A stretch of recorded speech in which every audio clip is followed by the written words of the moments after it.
Здравствуйте! В этом году наша страна отметит 71-ю годовщину Великой Победы. Музей боевой славы – это то место, где нужно и вновь пролистать страницы той войны, чтобы знать, чтобы помнить.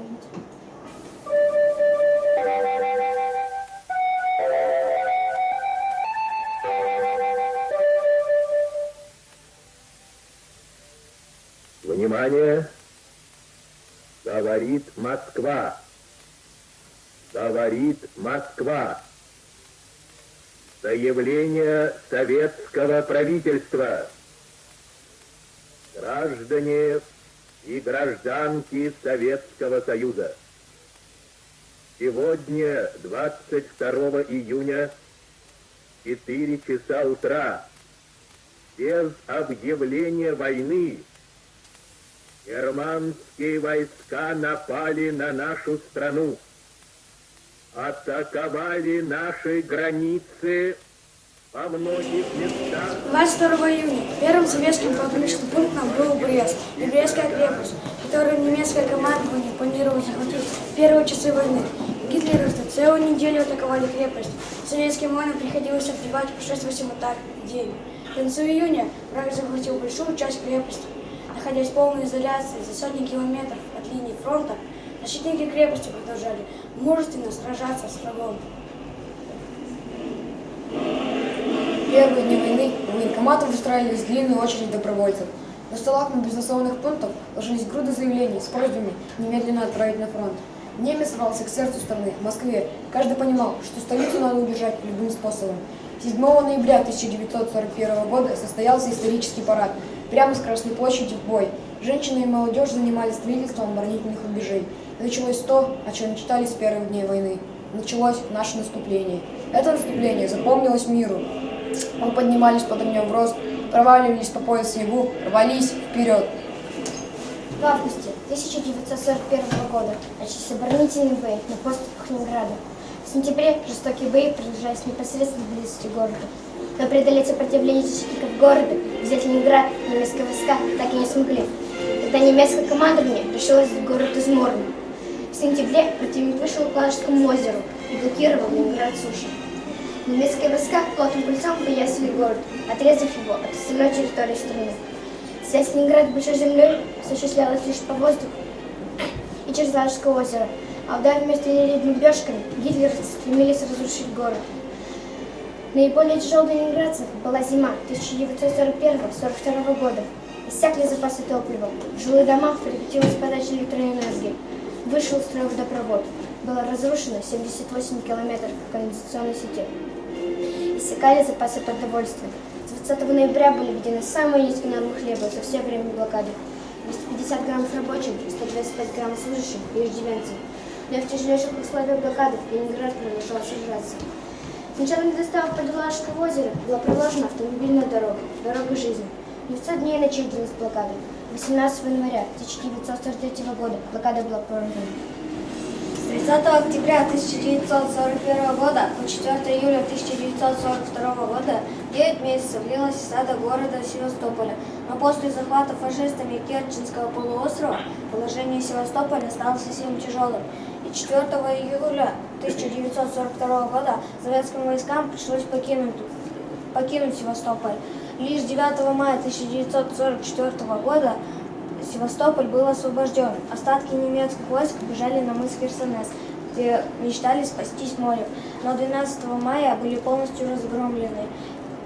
Были пленены 21 тысяча солдат и офицеров противника. Захвачено большое количество вооружений. В 1943 году немецкое командование решило провести свое наступление в районе Курска. Оперативное расположение советских войск сулило большие перспективы немцам. Здесь могло быть окружено сразу 2 крупных фронта. Советское командование начало готовиться к этому наступлению с середины апреля и до начала июня. Основные события произошли южнее дороги Белгород-Курск, в районе Прохоровки. Танки наскакивали друг на друга, сгорали факелы и даже останавливались перебитыми гусеницами. Но даже те танки, которых не выходило из строя вооружения, продолжали вести бой. В течение часа поле было усеяно горящими немецкими и нашими танками. 12 июня 1943 года проход немцам на Курск был закрыт. Главный удар предполагалось нанести на южный край фронта с целью захвата города Сталинграда, выхода в переносные районы Кавказа, плодородные регионы Дона, Кубани и Нижней Волги. С падением Сталинграда враг получал возможность отрезать юг от центра. Мы могли потерять Волгу, важнейшую транспортную артерию. Оборонительные действия советских войск велись в течение 125 дней. Оборона советских войск вынуждала гитлеровское командование перебрать сюда все новые и новые силы. 13 сентября немцы перешли в наступление по всему фронту, пытаясь захватить Сталинград штурмом. Сдержать его мощи начать советским войскам не удалось. Они были вынуждены отступить в город. Дни и ночи не прекращались бои на города. В домах, на заводах, на берегу Волги. Наши части, понеся большие потери, все же держали оборону, не оставляя город. Наступление было назначено на 19 ноября 1942 год. Поражение под Сталинградом, как писал генерал-лейтенант гитлеровской армии, поверил в ужас как и немецкий народ, так и его армия. Никогда прежде всю историю Германии не было столь страшной гибели такого количества войск. Но все же трагедии в жизни отдельных людей и семей не смогли сломить дух русского народа в его стремлении к победе. Оказываясь на захваченных врагом территории, не сдавались, уходили партизанские отряды и продолжали бить врага. К концу 1941 года на оккупированной территории действовало свыше 2000 партизанских отрядов, в составе которых сражалось до 90 тысяч партизан. Партизаны уничтожили, ранили и захватили в плен более миллиона фашистов и их пособников, разрушили более 1600 танков и бронемашин, 65 тысяч автомашин, 1100 самолетов. Разрушили и повредили 20 тысяч железнодорожных мостов и пустили под откос свыше 10 тысяч железнодорожных эшелонов. Наш земляк Александр Николаевич Сабуров осенью 1941 года 16 бойцами вышел из окружения. Затем он создает и возглавляет партизанский отряд, который вскоре перерос в крупное партизанское соединение, наводившее ужас на фашистов. Партизаны-сабуровцы воевали в брянских лесах и в Беларуси. Александр Николаевич Сабуров был награжден орденами и медалями. Ему было удостоено звание Герой Советского Союза. В нашем музее находится китель Героя земляка. Партизаны жили в землянках, выкапывали большую яму метров 30-40 в глубину. Ставили столбы из сосны или других деревьев. Наверху обкладывали мхом. Ставили буржуйки. Надо было хоть чем-то обогреваться зимой. Зима 1941 по 1942 год была для партизан страшно тяжелой. Многие бойцы болели из-за мокрых ног. Спасались лишь тем, что девушки ходили по местам боев и стаскивали с убитых обувку. Нигде не радовались, как партизанам, когда был хороший день, без дождя и снега. Это был единственный способ подсушить портянку и обувку. Партизаны срывали немцам их планы. Немцы их боялись, ненавидели и пытались уничтожить. Но партизанское движение жило и приносило огромную пользу в борьбе против захватчиков. 12 мая 1945 года советские войска освободили город Минск. Как пишет маршал Жуков, столицу Белоруссии нельзя было узнать. Теперь все лежало в руинах. Но большее воспроизведение солдат были люди. Все жители Минска были крайне истощены, измучены. По всей Европе были созданы лагеря смерти. Освенцим, Дахау, Селспилс и Бухенвальд. И этот список можно продолжить. Из 18 миллионов человек, попавших в лагеря смерти, было истреблено 11 миллионов человек разных национальностей. В большинстве это женщины и дети. Их морили голодом и заставляли работать. Одни проводили бесчеловечные опыты. Их душили в газовых камерах, а их тела сжигали в печах. 4 долгих года вся наша страна ковала победу в тылу. К станкам стали женщины, старики, дети. В нашем городе были развернуты военные госпитали, заводы, работали, ковали оружие победы днем и ночью. Вся наша страна жила под лозунгом: все для фронта, все для победы. Победа тяжело нам не досталась. Порой превозмогая свои силы и перешагивая за грань возможного. Ратный подвиг воина-победителя. Участники войны получали заслуженные награды. 635 человек удостоили звания Героя Советского Союза и 120 два человека смерти. Битва за Берлин была особой, ни с чем не сравнимой операцией, определяющей исход войны. Было очевидно, что и немецкое фашистское командование тоже планировало эту битву как решающую на Восточном фронте. От Одера до Берлина немцы построили сплошную систему оборонительных рубежей. На улицах строились противотанковые заграждения, бетонированные сооружения. Окна домов укреплялись и получались бойницы. Нацистское командование выдвинуло лозунг «Лучше отдать Берлин англосаксам, чем впустить в него русских». Наше наступление планировалось очень тщательно. Основное наступление планировалось начать за 2 часа до рассвета. 140 зенитных прожекторов должны были внезапно осветить позиции противника и объекты атаки. Внезапная и мощная артподготовка и удары авиации, последующая атака пехоты и танков ошеломили немцев.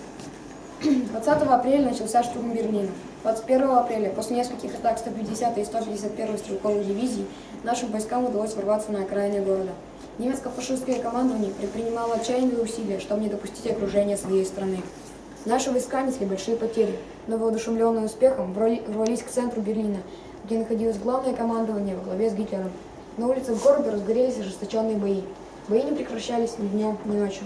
29 апреля начались ожесточенные бои в Рейхстаг, которые охраняло более 1000 человек. 30 апреля после нескольких атак 151-й стрелковой дивизии нашим войскам удалось ворваться в здание. 30 апреля в 14 часов 25 минут на фасаде здания было установлено красное знамя 674-го стрелкового полка с сержантами Егоровым и Кантарией. Красное знамя символизирует победу Советского Союза над фашистской Германией. Долгожданные слова по радио «Мы победили» 6 мая. Германия признала себя побежденной.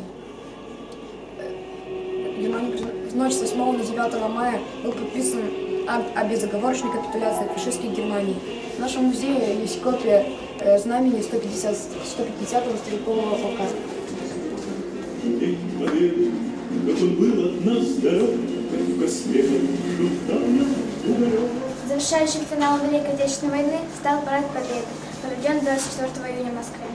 10 фронтов и военно-морской флот отправили для участия в нем своих лучших воинов.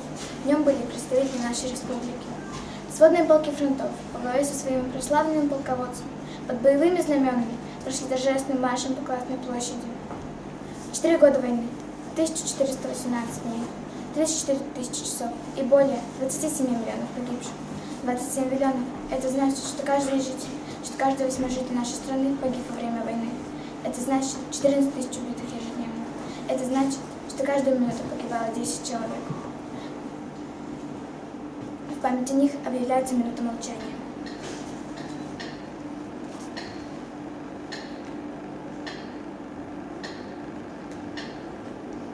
Путь к Великой Победе был трудным и героическим. Мы никогда не забудем бессмертные подвиги наших воинов, освободивших нас от фашистского рабства. В память о них горит вечный огонь памяти. И чтобы сохранить эту память в нашей школе, был создан этот замечательный музей.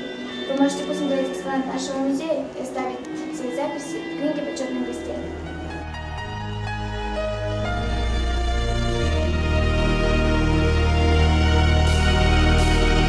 Кино идет, воюет взвод, далекий год, на пленке старой, нелегкий путь, еще чуть-чуть.